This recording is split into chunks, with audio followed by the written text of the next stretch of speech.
There's something that people who grew up in the 1960s remember that might shock you today. Sugar back then was completely different from what we have now. It wasn't just about how much of it we ate or what it tasted like. The actual chemical composition, the way it was processed, and what went into our sweet treats was fundamentally different from today's sugar. If you sat down with a Coke from 1965 and compared it to one from today, you'd be drinking two entirely different beverages. So, let's explore why sugar from the 60s was practically wholesome compared to what's making us sick today. What was actually in your sugar bowl? Back then, if you walked into a kitchen in 1965 and looked at the sugar bowl sitting on the table, you'd find pure cane sugar. That's it. Nothing added, nothing removed, just crystallized sugar that came directly from sugarcane plants. The refining process was simple and straightforward. They'd extract the juice from the sugarcane, crystallize it, and package it up for your local grocery store. Back then, there wasn't much mystery about where your sugar came from. The bag sitting in your pantry would often say right on the front whether it was pure cane sugar or beet sugar. Most people preferred cane sugar because it had a cleaner, sweeter taste. Your grandmother probably had strong opinions about which brand she bought, and she stuck with it for years. The crystals themselves were different too. They were larger and more irregular than the ultra-fine sugar we have today. When you poured it into your coffee, you'd watch those crystals slowly dissolve, and you had to give it a good stir. The sugar bowl was a staple on every kitchen and dining room table, and it was filled with the real deal. There was also something called raw sugar that you could buy at health food stores or specialty shops. This wasn't the turbinado sugar you see at Starbucks today. This was minimally processed sugar that still had some of the molasses attached to the crystals, giving it a light brown color and a richer flavor. People who were health conscious back then often chose raw sugar because they understood that the less processing the better. The refining process in the 1960s didn't strip away every single nutrient from the sugar cane. There were still trace amounts of minerals like calcium, potassium, and iron in the final product. Were these amounts significant enough to call sugar healthy? Not really, but they were there, and that's more than you can say for today's highly processed sweeteners. Another important thing to remember is that sugar was expensive compared to other food items. It wasn't something you use carelessly. Your mother measured out sugar carefully when she baked, and she didn't waste a single grain.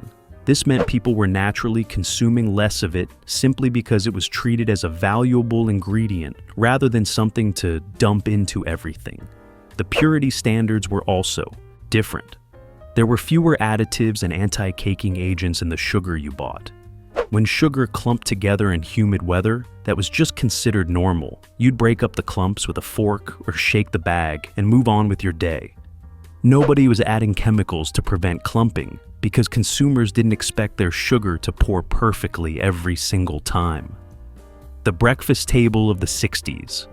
Breakfast in the 1960s was sweet, but it was a very different kind of sweet than what we see today. Saturday mornings often began with a bowl of cereal. Corn Flakes, Cheerios, Rice Krispies, or shredded wheat were typical. Even the sweeter options, like sugar-frosted flakes or sugar smacks, were made with real cane sugar sprinkled on actual corn or wheat. The ingredient lists were short and readable: corn, sugar, salt, malt flavoring. There was no high-fructose corn syrup, no artificial colors, and no preservatives to extend shelf life. If you wanted a little extra sweetness, you sprinkled sugar from the sugar bowl, and your mother made sure you didn't overdo it. Portion control was part of the routine. Pancakes and waffles were made from scratch, using flour, eggs, milk, and a touch of sugar. Syrup was either pure maple or a corn syrup blend containing real maple flavoring. Toast with jam meant fruit preserves made from summer berries, sugar, and pectin, either homemade or store-bought. You could see pieces of fruit, and the texture was loose and natural, not the thick gelatinous goop common in modern jars. Orange juice came fresh squeezed, or from frozen concentrate mixed at home, with no added sugar or artificial flavorings. Oatmeal was simple: plain oats cooked on the stove, sweetened with sugar, honey, or raisins as desired. Even donuts were different. From local bakeries, they were dense and satisfying, made with flour, sugar, eggs, and butter, fried in lard or vegetable oil, and glazed simply with powdered sugar and milk. They were indulgent, but made from real, recognizable ingredients. The defining feature of breakfast in the 60s was that sugar was part of actual food, not an industrially engineered product designed to maximize sweetness or shelf stability. Your body processed it naturally, alongside other wholesome ingredients, and portion sizes were reasonable. Breakfast was sweet, yes, but it nourished while it delighted. A far cry from the ultra-processed cereals, sugary drinks, and chemically engineered breakfast foods of today. It was a time when treats were real food, and your morning meal was both satisfying and genuinely nourishing. How soda pop was made differently. If you were a teenager in the 1960s and you walked into a drugstore to order a Coke at the soda fountain, you were getting a completely different beverage than what comes out of a can today. The formula was simple: carbonated water, pure cane, sugar, natural flavoring, and that secret blend of ingredients that gave Coca-Cola its distinctive taste. The bottles were glass and they were heavy. A 6-ounce bottle of Coke was considered a normal serving size. Can you imagine? 6 ounces. That's half the size of a standard can today, and a fraction of the big gulp sizes you see at convenience stores. You'd buy a bottle for a nickel or a dime, depending on where you were, and you'd savor every sip because it was cold and refreshing, and you didn't need more than that. The sugar content in a 6-ounce Coke was about 19 grams, all from pure cane sugar. Your body could process that amount relatively easily, especially if you were an active kid who spent most of the day riding bikes and playing outside. The cane sugar gave it a crisp, clean sweetness that didn't leave a weird aftertaste in your mouth. Pepsi was made the same way with real sugar and natural flavoring. The cola wars were heating up in the 60s, but both companies were still using actual sugar in their products.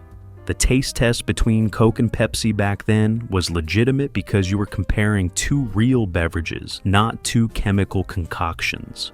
Root beer was another popular choice, and brands like A&W Hires and Dad's made theirs with cane sugar and real sassafras root extract. The root beer had a rich, creamy flavor that was distinctly different from the artificial taste of modern root beer. If you ordered a root beer float at the soda fountain, they'd scoop real ice cream made with cream and sugar into a glass and pour the root beer over it. The combination was pure heaven. Orange soda, grape soda, and other fruit-flavored drinks were sweetened with cane sugar and flavored with real fruit extracts. Crush and Knee-High were popular brands, and their orange sodas actually tasted like oranges because they used real orange oil in the formula. The color came from natural sources too, not red 40 or yellow 5. The carbonation was also different. Soda back then had a sharper, fizzier bite to it. When you opened a bottle, you'd hear that distinctive pop and see the bubbles rushing to the surface. The carbonation was stronger because the bottling process was simpler and didn't involve as much processing and filtering. Drinking soda was also less frequent. It was a special treat, not an everyday beverage. Most kids drank milk or water with their meals and saved soda for special occasions like birthday parties, trips to the drive-in movie theater, or hot summer days. The idea of drinking soda with every meal or carrying around a giant cup of it all day long would have seemed excessive and strange. The bottles were returnable too. You'd bring your empty bottles back to the store and get a deposit back. This meant people were more conscious of what they were drinking and less wasteful overall. And the bright tang of Coke is always welcome after a busy day of shopping. Candy bars weren't what they are today. Walk into any corner store in 1965 and check out the candy display. You'd see Hershey bars, Snickers Milky Way, Three Musketeers, Baby Ruth, and Butterfinger. The wrappers looked different, and the prices were much lower, but more importantly, the ingredients inside were completely different from what you'd find in those same candy bars today. A Hershey bar back then was made with milk, chocolate sugar, cocoa butter, and milk. That was it. The chocolate was smooth and creamy, and it melted on your tongue in a way that modern Hershey bars don't. The company used real cocoa butter, not the vegetable oil substitutes they use today to cut costs. The sugar was pure cane sugar, which gave the chocolate a cleaner, sweeter taste. Snickers bars were made with peanuts, caramel, nougat, and milk chocolate. The peanuts were roasted in peanut oil, not the cheaper vegetable oils used today. The caramel was made with real butter sugar and cream. The nougat had egg whites in it, which gave it that light, fluffy texture. When you bit into a Snickers in the 60s, you got distinct layers of flavor and texture because each component was made with real ingredients. Milky Way bars had a similar construction with nougat and caramel covered in chocolate. The nougat was fluffier and less dense than today's version, and the caramel had that buttery richness that came from using actual dairy products. Three Musketeers was all about the whipped nougat center, and back then it was made with egg whites that were whipped to create that airy texture. The size of candy bars was also much smaller. A regular Hershey bar was 1 ounce. A Snickers was about 1.5 ounces. These weren't the king-size or share-size bars you see today. They were modest portions that gave you a sweet treat without overwhelming your system with sugar. You could eat a candy bar and feel satisfied, not sick. Candy bars were also less common in daily life. They were treats you got on special occasions or when you had a few pennies to spend at the store. Most kids didn't have candy bars in their lunch boxes every day or stashed in their backpacks. Having a candy bar was something you looked forward to, and when you got one, you savored every bite. The chocolate itself tasted different because the processing methods were less intensive. The cocoa beans were roasted at lower temperatures, which preserved more of the natural flavors and compounds in the chocolate. Modern chocolate manufacturing uses high heat and chemical processing to speed up production, but it also destroys some of the beneficial compounds in cocoa and creates a harsher, more acidic flavor. Even the wrappers were different. They were simpler, made with paper and foil that you could actually tear open with your hands. There weren't multiple layers of plastic and complicated packaging that required scissors to open. The simplicity extended from the wrapper all the way to the ingredients inside. Candy companies back then competed on taste and quality, not on gimmicks and artificial flavors. They didn't need to add a dozen different chemicals to make their products taste good, because they were using real ingredients that naturally tasted delicious. A Hershey bar sold itself based on the quality of the chocolate, not because of some cartoon character on the wrapper or a toy prize inside. If you ate a candy bar in the 1960s, your body recognized it as food. It might not have been the healthiest food, but it was still made from ingredients that existed in nature. Your digestive system knew what to do with it. The corner store and penny candy. Every neighborhood had a corner store or a 5 and dime where kids could go with their allowance money to buy penny candy. This was a big part of growing up in the 60s and early 70s. You'd walk into the store with a nickel or a dime, and you could buy 5 or 10 pieces of candy. The selection was overwhelming in the best way possible. There were wax bottles filled with colored sugar water that you'd bite the top off and drink the sweet liquid inside. There were candy cigarettes made from sugar that you could pretend to smoke like the adults. There were Bit O Honey Mary Janes, Squirrel Nut Zippers, and Tootsie Rolls. All of these candies were made with cane sugar, real flavoring, and simple ingredients. The candy was displayed in large glass jars or bins, and the store owner would weigh out however much you wanted. If you wanted 3 pieces of taffy, they'd scoop them out and put them in a small paper bag. There was something special about being able to pick and choose your own candy and watch the store owner bag it up for you. Jawbreakers were huge sellers. These hard candy balls were layered with different colors and flavors, and they lasted forever. You'd suck on a Jawbreaker for hours, and it would slowly change colors as you worked through the layers. They were made with pure sugar and fruit flavoring, and they didn't contain any artificial dyes that would stain your tongue weird colors for days. Licorice was another popular choice, both red and black. The black licorice was made with real licorice root extract, which gave it that distinctive anise flavor that some people loved and others hated. Red licorice was usually cherry or strawberry flavored, and it had a chewy texture that wasn't too hard or too soft. Lollipops came in every flavor imaginable, and they were large and lasted a long time. Tootsie Pops had that chocolate center that you worked your way toward. Blow Pops had bubble gum in the middle. Regular lollipops were just pure sugar molded into a ball on a stick. The flavors were made from real fruit extracts, so a cherry lollipop actually tasted like cherries. The experience of going to the corner store to buy penny candy taught kids about money and making choices. You had to decide how to spend your 5 or 10 cents wisely. Did you want quantity or quality? Did you want candy that would last all day or something you could eat right away? These were important decisions when you were 8 years old. The store owners knew all the kids in the neighborhood by name. They'd make sure you weren't stealing, and they'd sometimes slip you an extra piece of candy if you were a regular customer. There was a relationship between the store and the community that doesn't exist with big chain stores today. Homemade treats versus store. Bought. In the 1960s, most of the sweet treats you ate were made at home by your mother or grandmother. There wasn't a bakery section in the grocery store with pre-made cookies and cakes. There weren't boxes of individually wrapped snack cakes in the pantry. If you wanted something sweet, you either waited for someone to make it or you helped make it yourself. Chocolate chip cookies were made from scratch using the recipe on the back of the Nestle Toll House chocolate chip bag.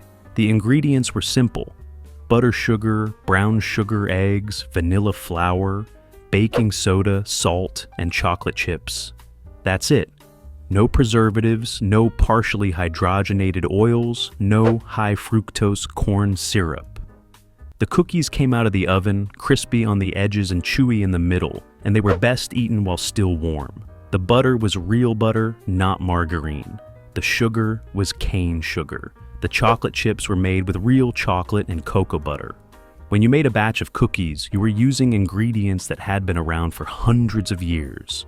Your great-grandmother would have recognized every single item that went into those cookies. Cakes were made from scratch, too. Yellow cake, chocolate cake, pound cake. Your mother would cream together butter and sugar, beaten eggs, add the dry ingredients and pour the batter into a greased pan. The cake would bake for 30 or 40 minutes, and the whole house would smell amazing. The frosting was made with butter-powdered sugar milk and vanilla. It was rich and sweet, and you didn't need a thick layer of it to make the cake taste good. Brownies were dense and fudgy, made with real butter cocoa powder, sugar eggs, and flour. They weren't the cakey brownies you get from a box mix today. They were serious chocolate brownies that satisfied your sweet tooth with just one small square. Pies were a weekend project. Your grandmother would make the crust from scratch using flour butter salt and ice water. She'd roll it out on the kitchen counter and fit it into the pie pan. The filling would be fresh fruit or custard or chocolate. Apple pie, peach pie, cherry pie, lemon, meringue pie, chocolate cream pie. Every filling was made from real ingredients without any canned pie filling or instant pudding mixes. Even something as simple as Rice Krispie treats was made with real ingredients. Butter marshmallows and Rice Krispies cereal. You'd melt the butter and marshmallows together on the stove, stir in the cereal, and press it into a pan. The marshmallows back then were made with gelatin, sugar, and vanilla. The treats were chewy and sticky and delicious. Store-bought treats did exist, but they were expensive and considered inferior to homemade. Hostess Twinkies and cupcakes were around in the 60s, but they weren't something you ate every day. They were what you got if your mother didn't have time to bake or if you were on a road trip and needed a snack. Even those store-bought treats were made with better ingredients back then compared to what goes into them today. The point is that eating sweets in the 60s usually meant eating something that was made by hand with real ingredients. The sugar content might have been high, but at least it was real sugar combined with butter, eggs, and flour, not a chemical cocktail designed in a food science laboratory. What changed in the 70s? The 1970s was when things started to shift. It was a transitional decade where food companies began experimenting with new ingredients and processing methods that would eventually transform the American diet. If you were paying attention, you could see the changes happening in real time. The first big change was the introduction of convenience foods. TV dinners had been around since the 50s, but they became much more popular in the 70s as more women entered the workforce and had less time to cook from scratch. These frozen meals were loaded with sodium and sugar to make up for the lack of fresh ingredients and flavor. The sugar content in TV dinners and frozen foods started creeping up as companies discovered that adding sugar made everything taste better. Breakfast cereals became sweeter and more colorful. Count Chocula, Frankenberry, and Boo Berry hit the market in the early 70s with their bright artificial colors and high sugar content. Lucky Charms added more marshmallows. Cap'n Crunch became a Saturday morning staple. The cereal aisle transformed into a candy aisle that kids ate for breakfast. The ingredient lists on food packages started getting longer. Preservatives, artificial colors, artificial flavors. These chemical ingredients were added to extend shelf life and cut costs. Food companies discovered they could use cheaper ingredients and mask the inferior taste with sugar and artificial flavoring. Snack foods exploded in the 70s. Fruit roll-ups, Gushers, Pop, Tarts, Little Debbie, snack cakes. These were marketed to kids as fun treats, but they were really just sugar bombs wrapped in bright packaging. The serving sizes were getting bigger too. Candy bars that had been 1 ounce in the 60s were now 2 ounces or more. Fast food restaurants became more prevalent. McDonald's, Burger King, Wendy's. These chains spread across America, offering quick, cheap meals that were high in sugar, salt, and fat. The sodas at fast food restaurants were larger than what you'd get at a soda fountain in the 60s. The desserts were sweeter. Everything was supersized to make customers feel like they were getting more value. Soda companies started offering larger sizes. 2-liter bottles appeared in stores. Fountain drinks got bigger. The idea of drinking a big gulp, or a super big gulp, would have seemed absurd in the 60s, but by the late 70s it was becoming normalized.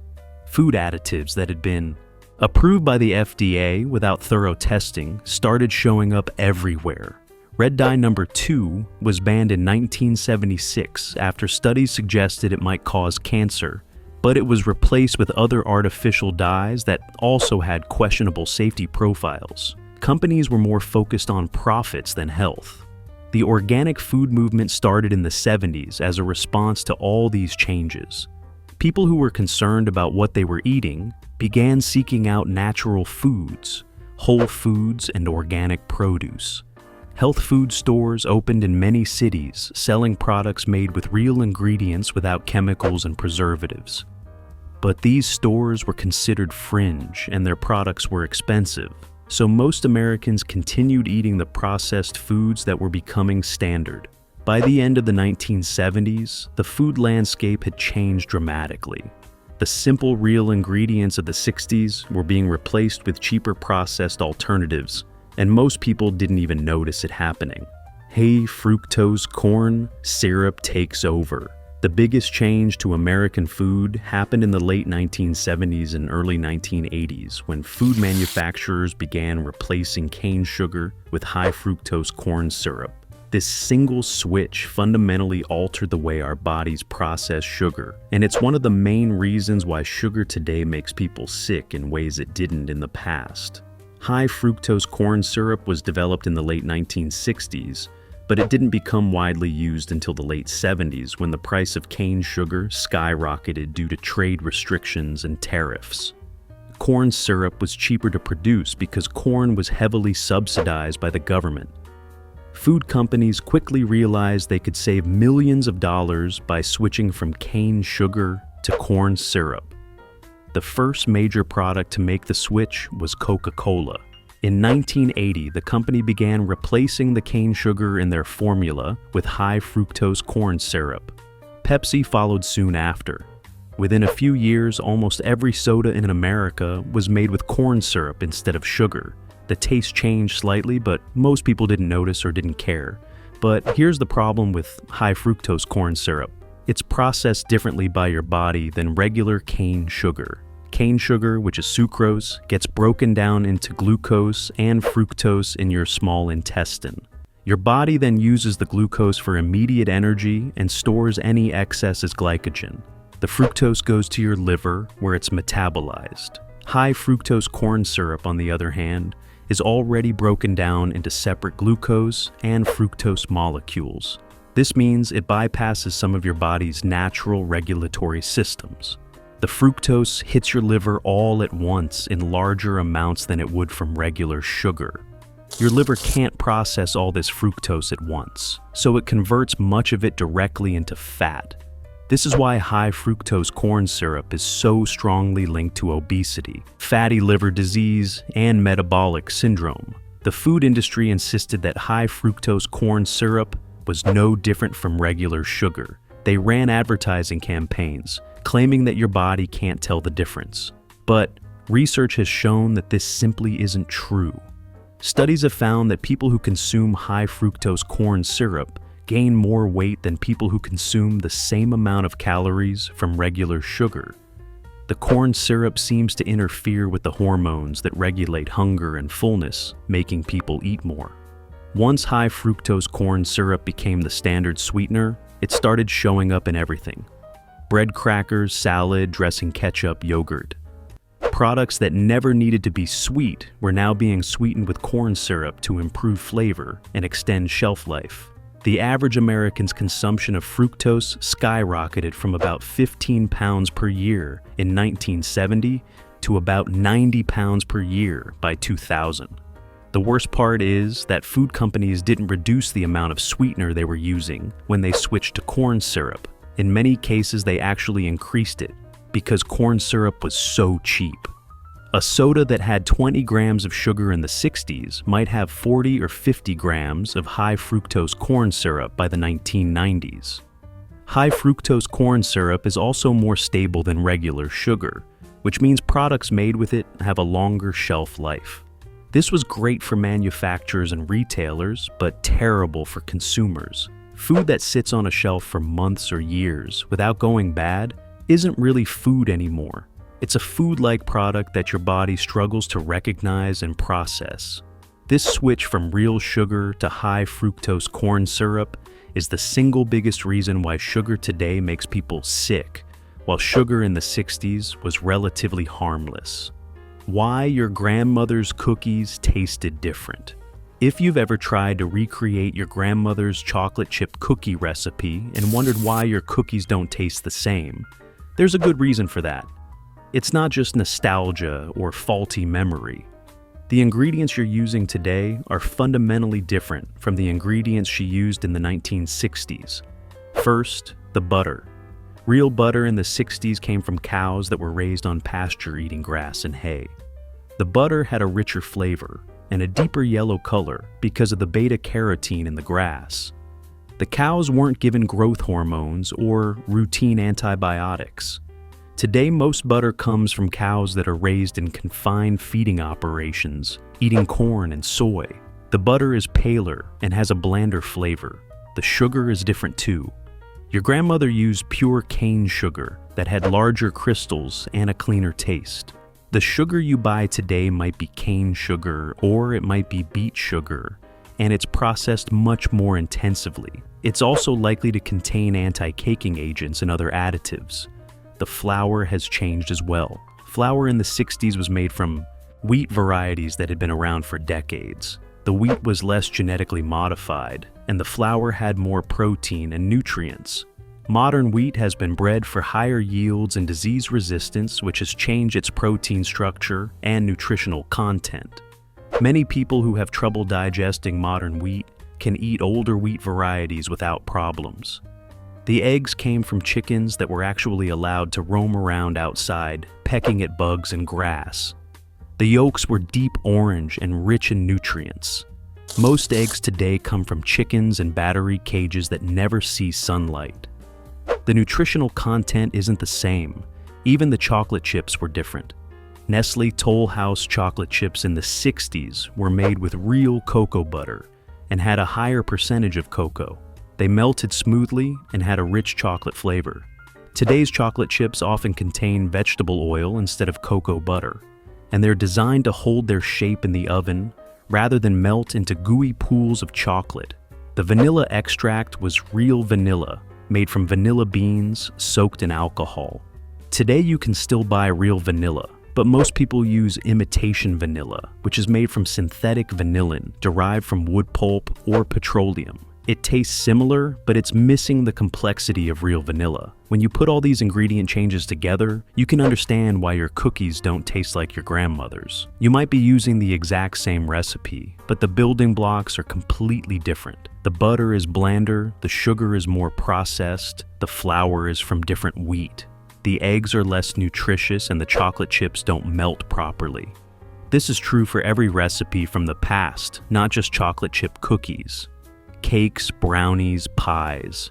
Everything tastes different now because the ingredients have changed. You can try to get closer to the original by buying organic butter, free-range eggs, pure cane sugar, and high-quality chocolate. But even then, it won't be exactly the same. The truth about portion sizes. One of the most striking differences between the 1960s and today is portion size, and it has a huge impact on sugar consumption.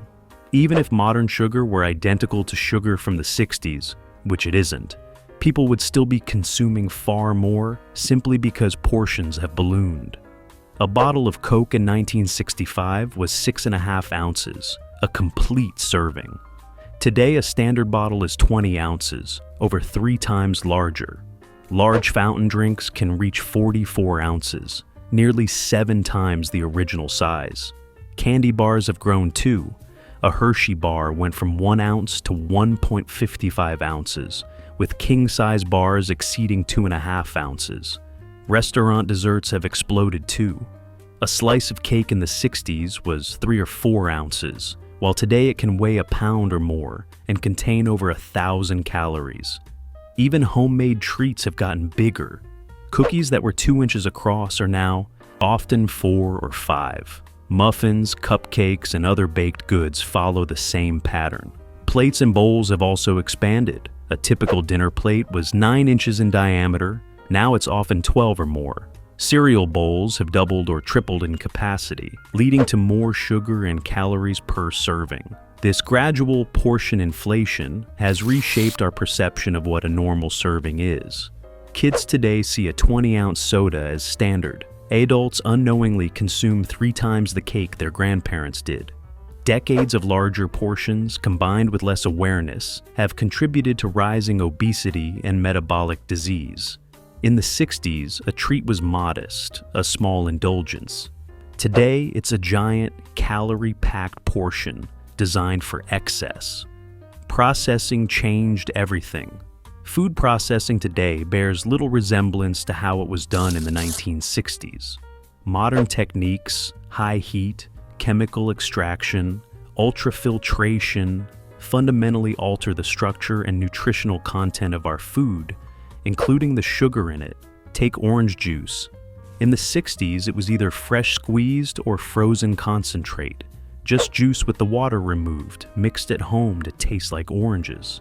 Today, most orange juice is squeezed, deoxygenated to prevent spoiling, stored in giant tanks for months, and then flavor packs are added to restore the taste. These packs, engineered by companies that make perfumes, create a shelf-stable beverage that is orange juice in name only. Bread has undergone similar transformation. A 60s loaf required only flour, water, yeast, and salt. Now, white bread often contains 20 or more ingredients: high fructose corn syrup, dough conditioners, preservatives, and emulsifiers, processed to stay soft for weeks. Sugar itself is ultra-processed. White sugar is bleached, chemically treated, and stripped of molasses, while high fructose corn syrup is enzymatically refined from cornstarch into a syrup that barely resembles the original corn. Food companies combine these sugars with fat and salt to hit the bliss point, creating hyper-palatable, addictive foods. Modern processing uses extreme heat and pressure, destroying nutrients and creating new chemical compounds, some harmless, some potentially harmful. It also allows cheap ingredients to be turned into products that seem more valuable, like chips, cereals, and syrups, but with reduced nutritional value. Industrialized processing has lowered costs and increased availability, but at the price of flavor, nutrition, and health. The 1960s, before this transformation fully took hold, offered food that was closer to real ingredients, simpler, and far more nourishing. What happened to real ingredients? Walk down the aisles of a modern grocery store and read the ingredient labels on processed foods. You'll see natural flavors, artificial colors, modified food starch, soy lecithin, carrageenan, xanthan gum, sodium benzoate, and dozens of other ingredients that were absent from the food supply in the 1960s. These additives have largely replaced real food. Instead of strawberries, yogurt is flavored with strawberry flavoring. Creaminess comes from thickeners and emulsifiers rather than real cream. Vanilla is often replaced with vanillin, butter with butter flavoring, and chocolate and candy bars may be chocolatey coating, mostly vegetable oil, cocoa powder, and artificial flavoring, far removed from actual chocolate. Fruit juice provides another example. Many products labeled as fruit punch or fruit drinks contain little to no real juice, relying on water, high fructose corn syrup, and artificial flavors. Even products labeled 100% juice are often made from concentrate with added flavor packs.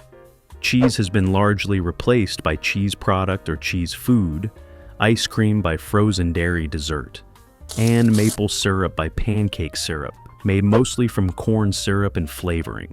These substitutions are cheaper, easier to process, and longer lasting, but they lack the taste, texture, and nutritional value of the original ingredients.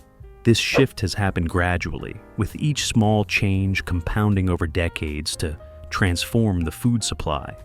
What we eat today is fundamentally different from the food of the 60s. Food companies defend these changes, arguing that they make food safer, cheaper, and more accessible, and to some extent they do, but the trade-offs are significant. Convenience has come at the cost of flavor, quality, and the connection to real ingredients. Understanding this transformation is key to making better choices today. When we recognize how far processed foods have diverged from their natural origins, we can begin to seek out real ingredients, cook from scratch, and restore both nutrition and enjoyment to our meals. The grocery store of the 60s offered real food. Today, careful selection is needed to find it. Sugar in the 1960s was very different from the sugar we eat today. It was pure cane sugar, minimally processed and free from chemical additives. Portions were smaller, a 6-ounce Coke instead of a 40-ounce Big Gulp, a small candy bar instead of a king-size bar. Sugar was consumed as part of real food made with real ingredients: butter, eggs, flour, and sugar, not hydrogenated oils, high fructose corn syrup, or artificial flavors. People were also more active. Kids played outside for hours, and adults walked or worked physically, meaning sugar was burned for energy rather than stored as fat. The big change came in the late 70s and 80s, when food companies replaced real sugar with high fructose corn syrup and cheap processed ingredients. This shift helped drive the rise of obesity, diabetes, and metabolic disease. To eat sugar more like people did in the 60s, choose pure cane sugar, smaller portions, homemade treats, whole foods, and stay active. You can't completely recreate the food environment of the 1960s, but you can make choices that get you closer to it. Your body will thank you for it.